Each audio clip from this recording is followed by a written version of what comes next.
Hello, everybody. It's Adrian Plass here again. Yes, and Bridget, hello. Number 45. Number 45. Who And would have thought it? I know, 45. and we didn't even start at the very beginning of all this, did we? No.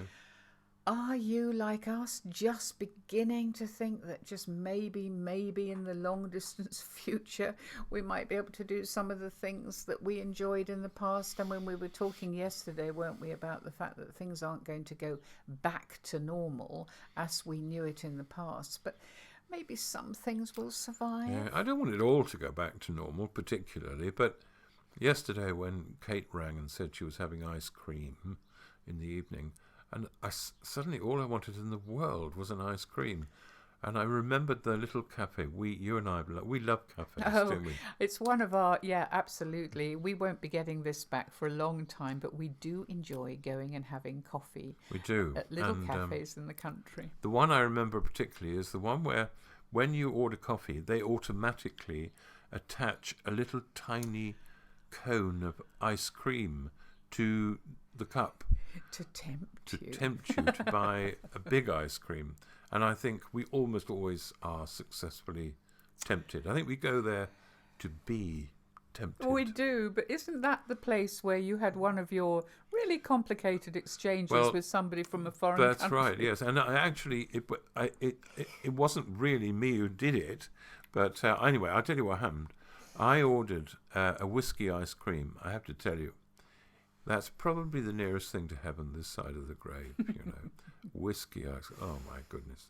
So I'm sitting there really enjoying this whiskey ice cream. And the waitress, who I think was from Eastern Europe, walked past. And I said to her, can I just say, this whiskey ice cream is something else. And she said, is it?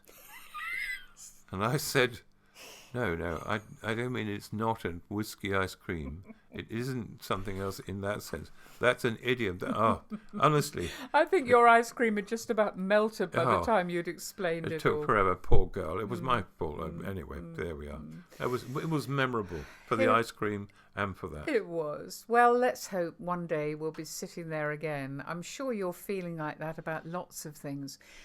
But of course, there are going to be new storms crashing around us, aren't there? We talked about the storms that we've experienced during this time, and we're still in them. We're not through it yet, but we were wondering what those are going to be. And one of them, I am quite sure, is there's going to be more fear. I find even just walking up the road, I'm conscious of people in a different way. I mean, we smile, of course, but there's that feeling, have you got the enemy inside you? And that's exaggerated for our daughter-in-law, isn't it? Who works in a lock-up unit, secure unit, with people who would be in prison if it wasn't for the fact that they have severe mental health problems. And this has been very confusing for them. And Eleanor said two of them have actually convinced themselves they're being held by terrorists because the people who are working with them are wearing masks. Yes, so they're having to put sort of cats and flowers and things on their masks just so that these people actually know who they are. And that's a sort of exaggerated... It's a scary situation. Yeah, but in a way it's an exaggerated example of what I think we're all feeling a little bit. We can't quite see people in the same way. Well, and we hear quite a bit about people juggling priorities, feeling it's very hard to know what to put at the top of the list. Usually there's enough distraction not to worry too much about that. Yeah. And I remembered this morning going, when we went to Bangladesh and we were in these slums where priority was to eat that day. That's right. And coming back, and some of the church activities seemed rather trivial, I have to say, and we were perhaps overwhelmed by what we'd seen. But I wrote this, which is, it's an extract from the Bible, rewritten by me. I asked God about it. He said, yes, that's absolutely fine. And so it goes like this. That day, when evening came, he said to his disciples, let us go over to the other side.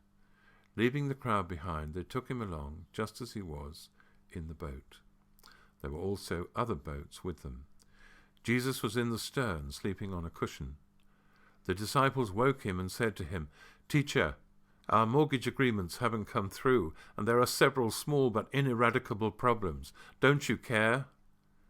He got up and he rebuked the mortgage companies and their documents and all the small but ineradicable problems. Immediately the mortgage agreements came through and the small but ineradicable problems were solved. He said to his disciples, "Why are you so afraid? Do you still have no faith?" They were terrified, and they asked each other, "Who is this, that even Santander and the Royal Bank of Scotland obey him?" The thing about when we were in Bangladesh is when we came back, we were absolutely determined that we wouldn't forget what we'd seen and it would inform our life. And exactly what you're saying, after a little while, you slide. The priorities change. And during this time, the priority has been being in touch with people, hasn't it? Yeah, caring absolutely. for people by not going out, all those sort of things. So, yeah, we'll have to be terribly aware of that. And, of course, the other maybe very subtle storm that we're going to face is temptations. And I don't think actually, well, certainly not for us, I don't think I mean the very highly visible ones that we tend to immediately think of. I'm thinking about the thin ones, the little ones. Yeah. Do you remember us meeting that guy who had led one of the big Christian camps, telling us that the thing about Christians was that they didn't exhibit most of those major do you mean the faults? The huge shower issue? The Christians had come to him and said, "We are very surprised in a Christian establishment to find a spider in the shower." And he said the thing about Christians, he said that they're nice people. They don't drink a lot, they don't swear, but they do moan. He said in a way that sometimes gets me down. Yes. Mind you, to counter that, I remember hearing that Butlins said about Spring Harvest that one of the things that they found every single time was that a great deal more lost property was handed in. So that does counter that. Yeah, that's very encouraging, isn't it? But of course, one of the easiest temptations that we fall into, and we certainly do within the church as well, is something so easy to slide into, and it's the most negative virus that hits the church, and it's gossip. And let us be honest with each other, gossip is very attractive, isn't it? I mean, there'll be a part of us that wants to reject it, but for many, it's very hard. You think, I want to know more. Mm-hmm. I want to hear more. Now, once you've accepted that temptation is there, maybe we can do something about it. But the worst is that we can bring it in to prayer if we're Christians. Yeah, we can use a code. Here we go. Just between the two of us, there's something I should share. Now, it's in the strictest confidence and purely for prayer. But I just saw young Martin Spence with Mrs. Fallowday. What, you mean they're having an affair? Oh, well, I really couldn't say.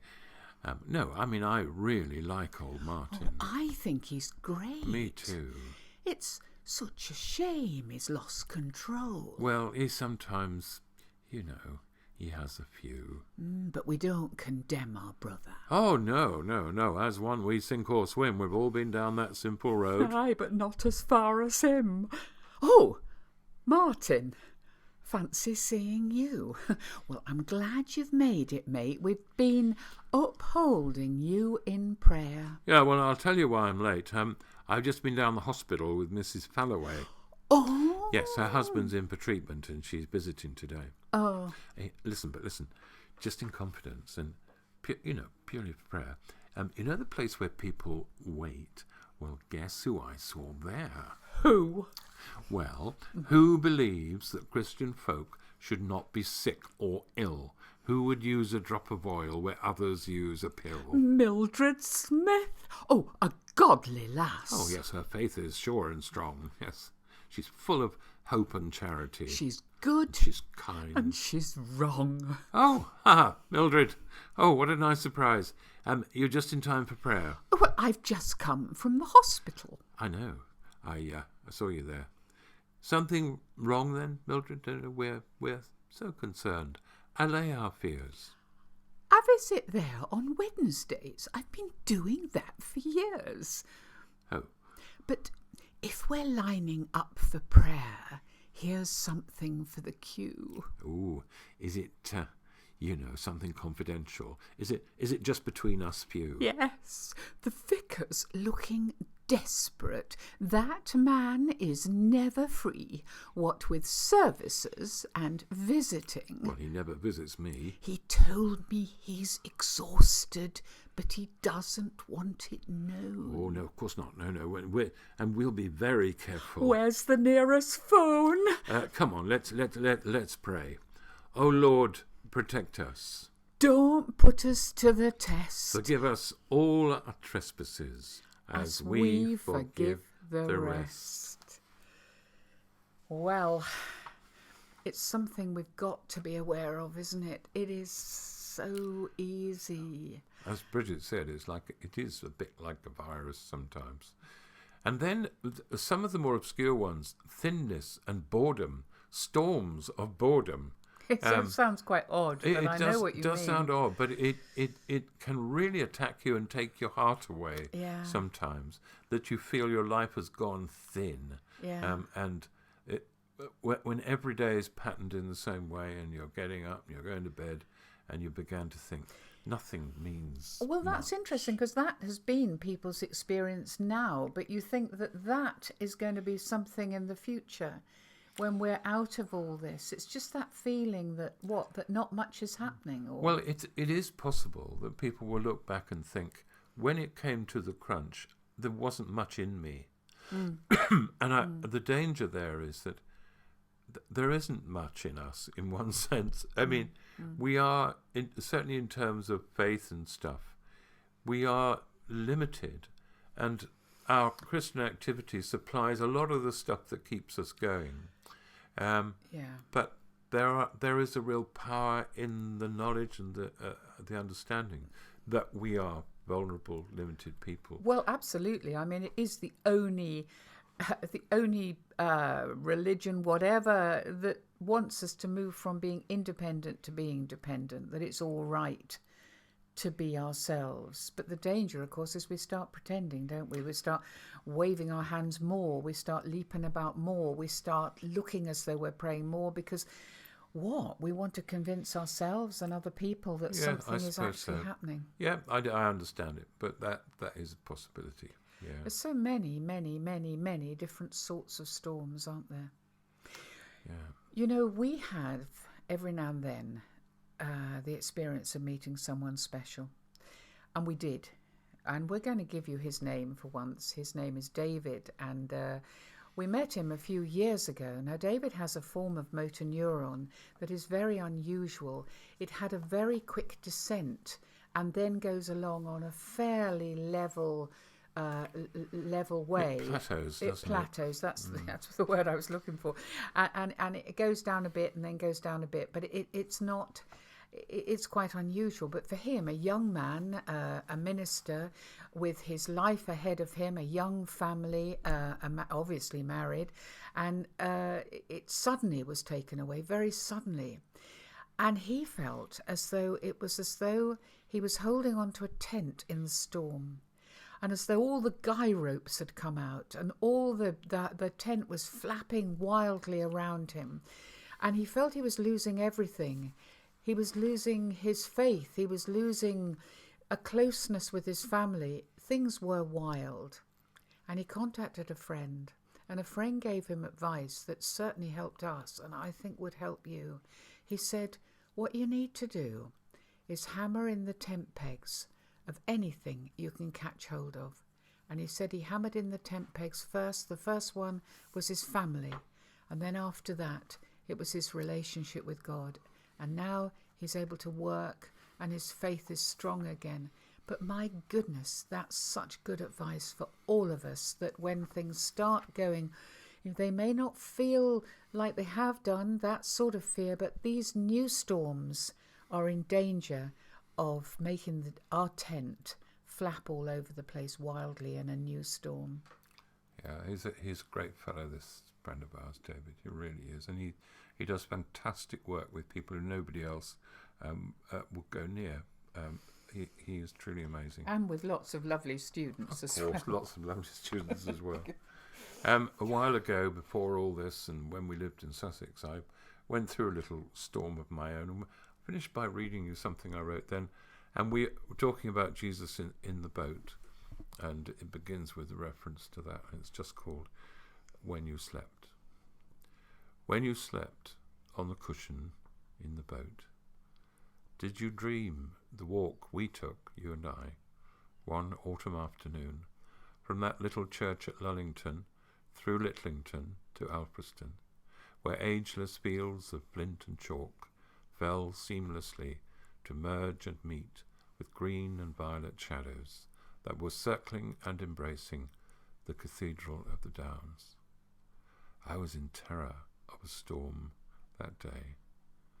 The red and gold flew and fluttered round our heads, brittle messages of loss and pain and death, and the surging valley side beyond us, once a way to rise, I suddenly discerned was nothing but a dumb and loveless wall, so sad to see familiar beauty, now a thing of ugliness, and I dropped my gaze.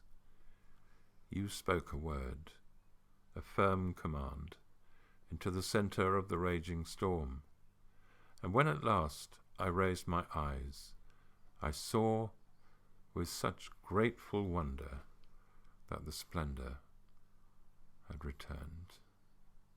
And it will.